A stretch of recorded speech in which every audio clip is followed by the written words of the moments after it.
Howdy, folks. My wife and I took a little road trip here the other day.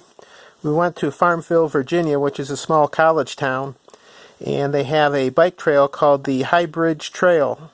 So we spent some time doing the trail and just wandering around town a little bit. And I picked up some pencils at two different places, and I picked up some new and also some vintage pencils. The first place that we stopped at was actually downtown, and it was called Key Office Supply, I believe, and got all sorts of stuff. A nice, good business going for some of the businesses in town, and also a nice retail setup, and also a good computer business. I guess this is pencil related. It's called the Fat Little Wireless Neat Book by Mead, and I liked it because it just kind of opens up flat, quite flat. So I thought that would be kind of neat to have. Now, one negative that I didn't see is that they are perforated pages, so I kind of expect these to kind of fall out after a while, so I can't really use this as a notebook. Probably more like a notepad. But anyways, it didn't cost much, so I grabbed it. Now the store has been around, have been around for a while, because they actually have some vintage stuff. For instance, I got these patriotic. Let's see if we can get a closer view. Patriotic Helpmate Pencils by Venus, number 80. I have some patriotic colored pencils, and they also had the same diameter patriotic, I believe it was Semester by Venus, so that must have been a school pencil of some kind. So I'm not sure if this is a school pencil or what, but they look kind of cool, so I got a number of them. And these are a little more expensive. These were like $2.65 a piece, so probably overpaid for them, but that's okay. The next ones I got are a current pencil, and I've had one before. It's the Prismacolor Ebony Jet Black Smooth, number 14420.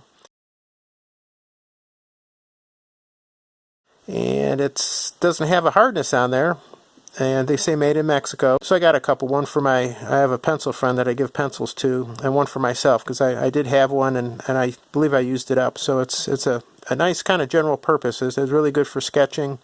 It's darker, it's smoother. You can even write with it for writing. So it's a relatively inexpensive pencil, and I think they had them for like 68 cents or something like that.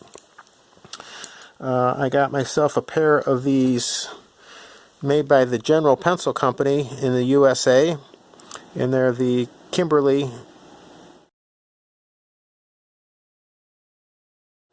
in number 525 in 2B. It has more graphics and a UPC, so these are current also. It says since 1889. Alright. And finally I got for my pencil buddy a no, it's actually a B, but it's a Faber-Castell number 9000, and I believe this is a sketching pencil. They had them in all different hardnesses.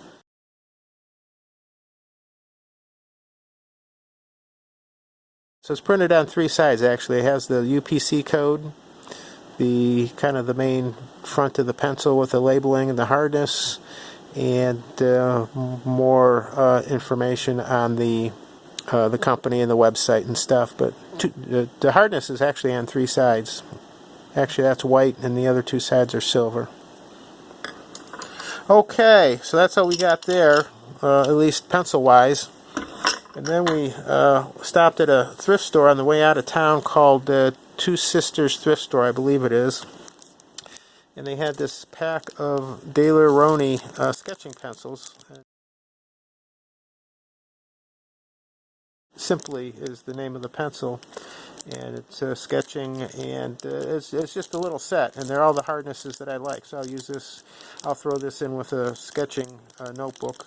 It's got a HB, a 2B, a 4B, and a 6B. So that's for me, that's perfect.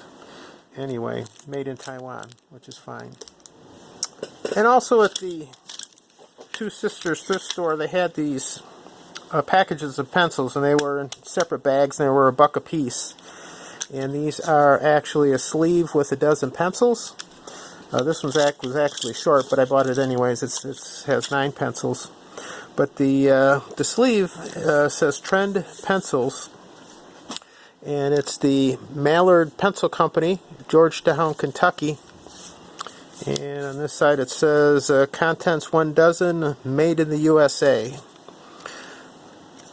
So there's a full dozen there. We're going to put these aside and look at one of the loose pencils. And they're really nice. They have a very distinct embossing here and paint job with black lettering. But it says bonded, Trend, with a little symbol with Mallard in it for Mallard Pencil Company. In fact, it says Mallard Pencil Company, Georgetown, Kentucky. 222, number 3. So, I looked, wasn't really familiar with the Mallard Pencil Company, but if my memory and my sources on the internet are correct, it was started right after World War II, and it was either purchased or merged with the Empire Pencil Company, which then was merged with Barrel, and which was then bought by Sanford and then bought by Newell Products, yada yada yada. But I'm not sure how long these pencils have survived, so I don't know how long they manufactured in Kentucky, and I don't see anything a modern day equivalent to this pencil, or even a later equivalent to this pencil. There's also another Mallard that's a number 222 that instead of Trend it says Herald Square, and I'm not sure what the difference is, and it's kind of peculiar that it has the same number. But other than that, it looks very similar. And I've also found a lot of references to this Trend pencil and a lot of pictures, but they are all in hardnesses of number 1 or number 2. And I haven't seen any pictures or references to this number 3, so that might be a little bit unique. It's got a really nice ferrule to it. I've seen some of these Trend pencils with a little bit of a different ferrule with a painted stripe in the center, but these don't have it. The pencil or the eraser feels a little bit hard, which you would expect. I don't know if that would work. I'll give one a try at some point. So anyways, those are kind of nice to have. So I'll pass some of those along to some other folks and try using some of those. So anyways, that was it. We had a nice trip, and any trip that involves getting pencils is a good one. So I didn't get a whole bunch of pencils, but enough to add to the collection and be fun. So anyways, thanks for watching the video, and happy pencil collecting to you.